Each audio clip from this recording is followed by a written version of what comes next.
Hey guys, welcome. And who dat? I'm Joe. Thanks for tuning in to Rosenfield 10. Consider me your friend or your coworker who loves the Saints as much as you do. Subscribe to my channel and you'll hear my opinions about our beloved Bless You Boys in black and gold, the New Orleans Saints. Leave your comments and let me know what you think. And today we're tackling an issue. 1 week before the draft, the 2025 NFL draft. We're going to discuss two players, running back Ashton Jenty and quarterback Shedeur Sanders.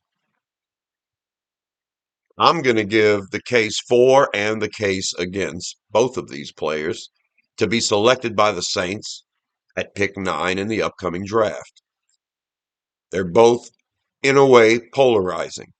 So it seems like the Houdat Nation has a strong opinion one way or the other about whether to take these players. And I figured I have my opinion as well. I don't want to bleed subscribers. I want to gain subscribers. So I'm going to tell positive and a negative about both players and then leave your comments and let me know how you feel, which way you're leaning. If I personally was in the war room, I don't know how I would feel about it.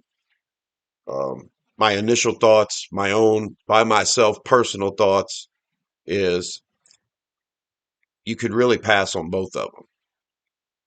Or you could use both of them as trade bait because if both of them are still there at 9, I think there are a lot of teams that be willing to trade up and get them. This is a draft that's kind of weak. A lot of people are saying there's not going to be trade up opportunities. Teams won't want to trade up to get any of these players. But I think Shedeur Sanders is a guy that a team would want to trade up to get. Pittsburgh from 21. And a lot of people don't even consider the teams that have quarterbacks but might want a young guy in the pipeline. So even teams like the Giants that just signed two veteran quarterbacks doesn't mean they can't be interested in Sanders anymore. And a team like the Los Angeles Rams, they could be looking for the quarterback of the future. I mean, we just don't know. You know, there's Green Bay selected quarterbacks in several drafts over the last couple of decades where they took a quarterback and people were like, what are they doing? They have the greatest quarterback in the league, but it worked out for them in the end. So we just don't really know where Shedeur is going to end up. A lot of people say if he doesn't get taken by the Giants, the Saints are the next landing spot. And if he's not taken by the Saints, no one's going to want him until Pittsburgh at 21. We don't know. We do not know. As a matter of fact, New England, Jacksonville, you just don't know. The Raiders, the Jets, you just don't know. If they decide that's the best player on their board, then they're going to take him regardless of what they have on their team. It seems ridiculous, but it's also, you just don't know until it happens. And then we find out. So I think Shedeur Sanders is a good trade act option for the Saints. If we're not sold on the quarterback at 9 as an organization, then yeah, let Pittsburgh trade up to get him. Let somebody else trade up to get him. And Ashton Jenty, running back Ashton Jenty's the same way. I think if Jenty is such a transformative generational player, then wouldn't he be considered sort of like when Reggie Bush came out and everybody knew Reggie Bush was the best player in college, so he's going to be one of the first players taken. Well, Ashton Jenty is arguably the best player in college football this year. The only one that even comes close is the Heisman Trophy winner Travis Hunter, and Jenty was in second place. If Jenty is such a generational player, then shouldn't he be considered by the Cleveland Browns at number 2? I mean, I don't think anybody has a situation at running back where they would say, no, we're going to pass on the greatest player in the draft. I mean, you've got 5 or 6 really great running backs out there. Maybe the Giants aren't interested in Genty. Maybe they're happy with Tyrone Tracy at running back. I mean, no one's talking about the Giants wanting Genty at 3. Well, maybe it's because there are some things about Genty teams don't like, or maybe it's because the running back isn't viewed the way it used to be years and years ago. I want to focus on these two players because if they're that great, then both of them could be gone in the first three picks. But there's a chance both of them could be there at nine, one or the other, or both. And then there comes the conversation. Well, if nobody else wanted them by the time they get to the Saints, why would the Saints take them? The Saints need everything so they could address another position. Well, Saints need a quarterback for sure, and I think a bad idea would be to reach for one. Another bad idea would be to let a quarterback you like go and then just try to wait for it. No, no, no. If you're in love with somebody, take them. Which I think the Saints fans should be prepared for. If Kellen Moore is in love with Tyler Shuck, then get prepared for Shuck to be drafted at nine. Because that's what you have to do if you're in love with one of these quarterbacks. You better take them when you can take them. Who knows? You can't pass on Shuck if you're in love with Shuck at nine. Who knows who's going to grab him before you get to pick again, or package multiple picks to move back up to grab a guy that a month ago was supposed to go in the fifth round. I don't know. Let's talk about our two players here. First, we're going to start with Ashton Jenty, running back Ashton Jenty, greatest player in college. Besides Travis Hunter, if you want to take that route, Ashton Genty's the one with over 2,500 rushing yards, 29 touchdowns, average 7 yards a carry. And you watch him and it's like, wow, look at this guy. He's just tearing people up. I mean, he was the most exciting player to watch because, as a running back, you get the ball in your hands a lot. And he had a lot of carries. Ashton Genty, 5 foot 8.5 inches tall, 211 pounds. He's short. He's stocky for his height. He has great balance. So let's talk about the positives first. I mean, it's a big play waiting to happen. He touches the ball and he can make people miss. He can break tackles.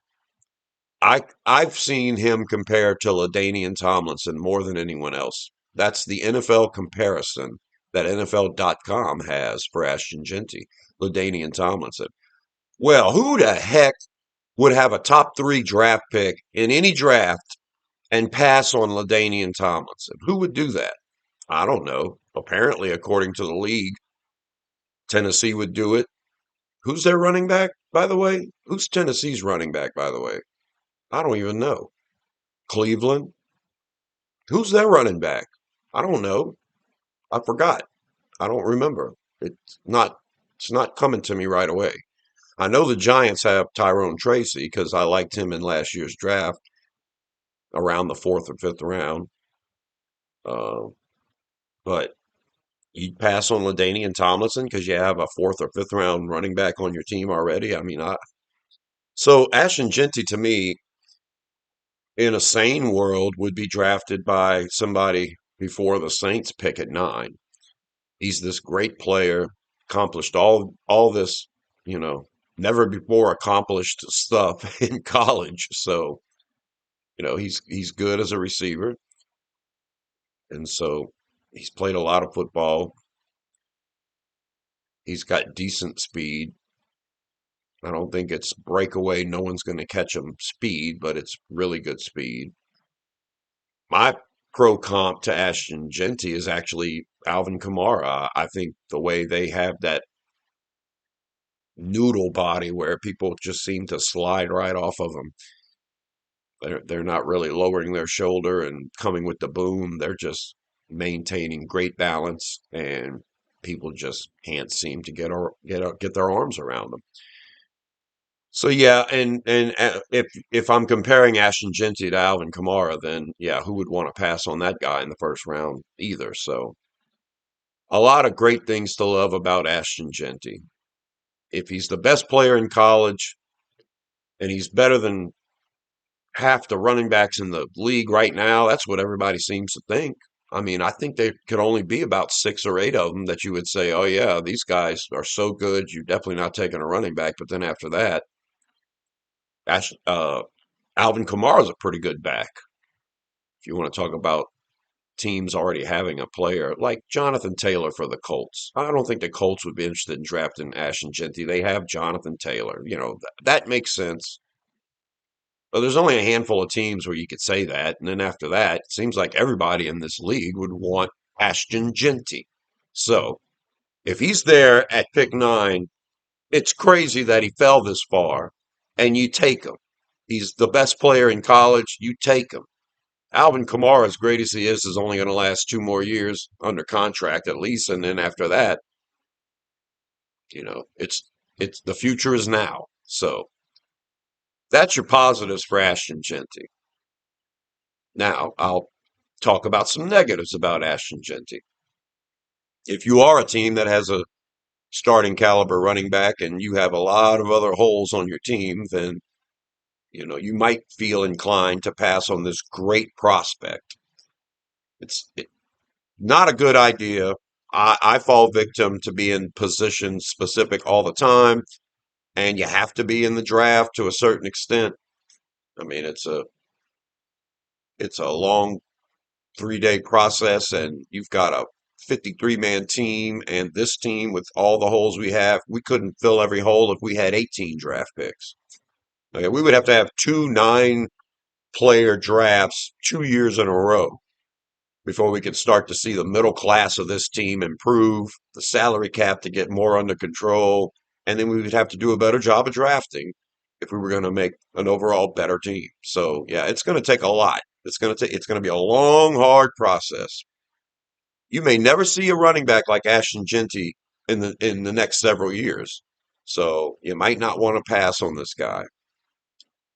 But some people may pass because of positional value. Another negative for Ashton Jenty and a reason not to take him at 9 is running back is a position that you can get a good player typically in the mid or later rounds. The Saints have had a ton of success with undrafted rookies in every year. It seems like every year we bring a guy in here as an undrafted running back, and he ends up on somebody else's practice squad, at least, if not on ours. A lot of them end up on other teams' rosters. So we do a really good job of evaluating running backs. This particular year, it's a really deep class for running backs. So yeah, as far as positional value go, that's, section B, where not only can you find a good one, typically in any year in the mid rounds, it feels like San Francisco's mode is you just draft a running back in the 3rd round every couple of years. You keep youth in your room and you do pretty good. Every now and then you have to make a big splash to get a guy, but keep stocking the pantry. And in the Saints case, we're really good at evaluating running backs, so we always have options. Even if we go and pluck someone else from someone else's practice squad, it's a guy that we, highly evaluated, and then they come in here and, because of injury, they have to go from someone else's practice squad straight onto our active roster. They end up scoring 2 touchdowns in the preseason game or whatever, and you know what I mean? The Saints are good at getting running backs. So that's another negative against Genty, the fact that, you know, we really just need a backup running back, and the Saints are pretty good at getting running backs, and we can get one later on. Let's go get another position at this high draft pick. Are you going to get the transformative greatest player in college football with another pick instead of getting it Genty? There you go. You have to balance all that out. Another problem I have with Genty at number 9, or Genty in general, really, is he does fumble a lot. It takes for somebody to start punching at the ball, but he tries real hard, and sometimes to a fault. Um, he's not a fumbling machine like a couple of other running backs in this class are, but that's something he's going to have to work on, secure the ball. Other than that, I can't really think of anything negative to say about Ashton Jenty. For every negative against getting him, the positional value, the depth on our current team, and all that stuff. I think what outweighs all of that is he's such a good special player. You just don't let a guy like that pass you up. So the Saints get Ashton Jenty at 9. I'm going to be very excited. Like I said before, expect everyone to buy Jenty jerseys before the first game of the year is ever started. We're going to have lots of Saints fans in the dome with Jenty jerseys. So, hey, let's do it. But my final thoughts on Jenty is if he's that good, someone else is going to get him.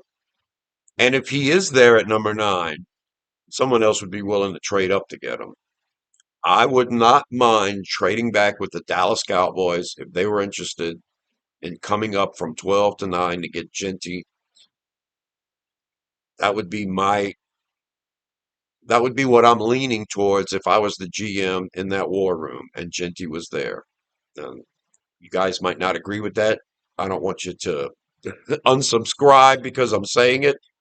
I just think that you let Dallas come up and get Genty, and we pick up a second round pick and maybe a couple of fifths or something like that. An extra day 2 pick would do this team well. And no, you might not be getting Genty, but you'd still be getting a good player in the first round, and you'd be picking up an extra good player in the second round. So you'd be getting 2 players for the price of one. But that one is special. Another guy that's special in a lot of people's minds is quarterback Shedeur Sanders. Now that we've got this issue at quarterback, and we've had an issue at quarterback with Derek Carr, but now it seems pressing.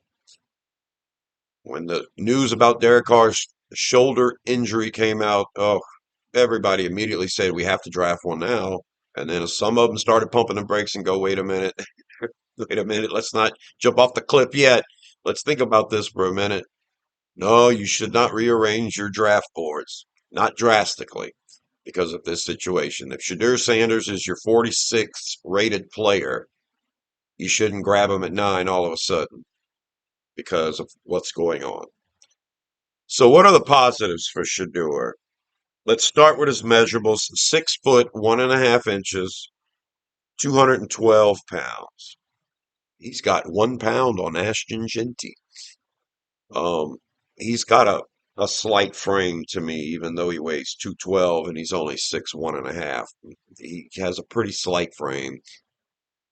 But the positives on Shedeur, well, what he had 37 passing touchdowns this year, only 10 interceptions, something like that. Those are great numbers. His accuracy is out of this world. His motion's kind of weird, but he has anticipation when he throws the ball.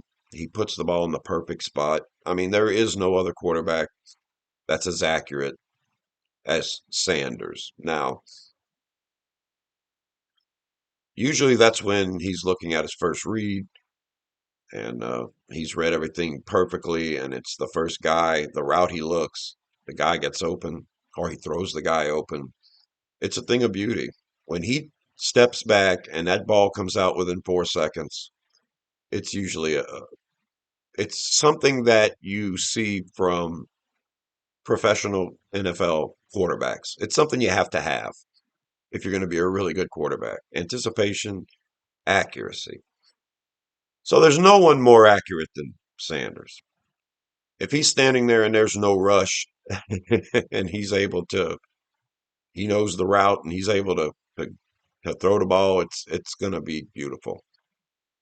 So he doesn't have arm strength like you would like, but it's good enough to make enough of the throws that he can be a fine quarterback. Um, the other thing that I think is a major positive is his pocket awareness in the first 3 seconds of the drop back. Sanders drops back to pass. The immediate pressure starts. He can find the spot in the pocket. He will immediately slide over to find the spot, to find a throwing lane, to buy himself a second. I like the initial pocket awareness. It's pretty good.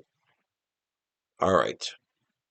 Those are the two things that I'll say about him positive. I know the main thing people love to go at is confidence. Okay. I'm going to start with the negatives about Sanders now. Confidence in a quarterback. I mean, come on, guys. The quarterback has to be confident. He's the one that's had the football in his hands his whole life, usually through Pop Warner all the way through college. He's usually the man.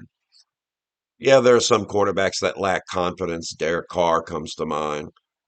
But most quarterbacks have an inherent confidence, okay? Whether they show it outwardly all the time or whether it's an inner thing, yeah. Jake Hayner has a lot of confidence. We hear that all the time. Oh, he's the most confident guy in the world. Then he goes out there in preseason and can't do anything. Oh, I'm confident. He's confident. And he's confident he can do it. He ain't doing it, but he's confident. So confidence to me, it's like, yeah, you're supposed to be confident if you're a quarterback. Now, if you're openly confident like Sanders is, sometimes it comes off as being arrogant, pompous. And when your dad is rich and you've been rich your whole life because your dad is rich and you've had this pathway to football provided by your father, some people could think of that confidence as he's got a lot of skins on the wall to prove that he's a decent player. He wasn't just handed these jobs because Dion's his dad. All right, he earned his way into being a good football player, and I think he has some limitations athletically, the arm strength, everything else that he's had to work on it to be good. And you can't really teach accuracy like that. So, kudos to Sanders. You should be confident. You worked hard despite the path that a lot of people would say was easier than most. You have worked hard and done a great job of being a good pocket quarterback. But what Sanders needs to work on is reading the defense and being able to escape pressure in a good way. When Sanders finally succumbs to the pressure, he looks like a lost person. Sometimes he runs into sacks. Sometimes he tries to buy time by going the wrong way. It's just there's no, in my opinion, inherent instinct to take off running north and south towards the goal line whenever he's in trouble. Like maybe he's trying to buy time to be able to throw the ball or whatever. But my issue is you got to be able to have that clock in your head when 4 seconds ticks. You got to go. You got to read the defense faster. You have to get that ball out faster. He has a beautiful drop back, find a spot in the pocket, and that ball's got to go out. And it just doesn't. A lot of people blame the offensive line, and you're not quite sure.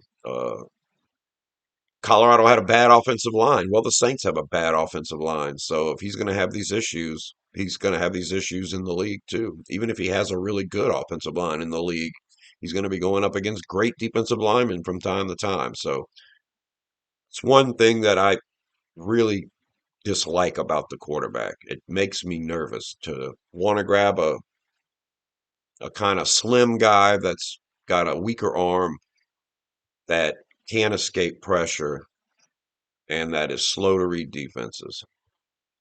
With Spencer Rattler, at least he can get away from the pressure. Now he doesn't. A lot of times when Rattler's successful at running the ball, he decides to tuck and run real fast, like he bails on everything altogether. Spencer, in my opinion, struggles with reading defenses just like Sanders does. And the difference with Spencer is he has a really strong arm. And if he reads something late, he might still be able to fit it in there. But his accuracy is not great. Sanders' accuracy is great. So bottom line on Sanders is if you take him at 9, I feel like personally it's a reach because I have a second round grade on Sanders. But if you don't have a quarterback and you want to build for the future, reaching for a quarterback that has a second round grade isn't the end of your franchise. So it's really up to Kellen Moore. If he loves Sanders and he feels like Sanders is going to work in this offense, then I'm excited to get him at 9. If the Saints draft Shedeur Sanders with the 9th pick, I'm going to be excited because I'm going to expect greatness. I'm going to expect him to come in here and look like Russell Wilson and get the chains moving. All right. Look like Russell Wilson, except not with that beautiful rainbow deep pass or with that ability to escape the pressure. But other than that, you know, maybe not a diet Russell Wilson, maybe a off-brand label Russell Wilson. That would be like the best that I could expect from Sanders. But I'll be excited because it's better than what we have now. So there you go. That's my video on Ashton Jenty and Shedeur Sanders. I think Jenty is a great player, and because of the fact that the Saints have so many needs and we have Alvin Kamara already, that you might not want to spend the best draft pick you have on him. But I don't think he's going to be there anyway. If Ashton Jenty is that great, someone else is going to get him. But if he's there at 9 and we take him, I can't think of nothing better than to have two great running backs when you have no quarterback. If you're trying to get the running game going now, if all you do is run the ball, eventually they're gonna pin their ears back and put the box, and you're gonna have to throw eventually. So there's all of that. And then Shedeur Sanders, yeah, uh, picking him at 9. If we do it, that must be Kellen Moore's guy. I'm going to have a lot of expectations. I don't expect Spencer Rattler to beat out Shedeur Sanders in a competition. I expect Sanders to come in here, be the starter, be Kellen Moore's guy, and we're going to see what we got. Get the bumps out early.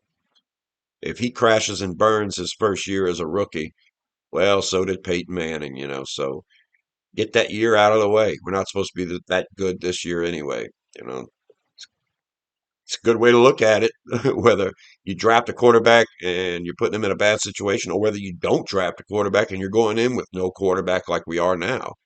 I still expect this upcoming year to be pretty bad.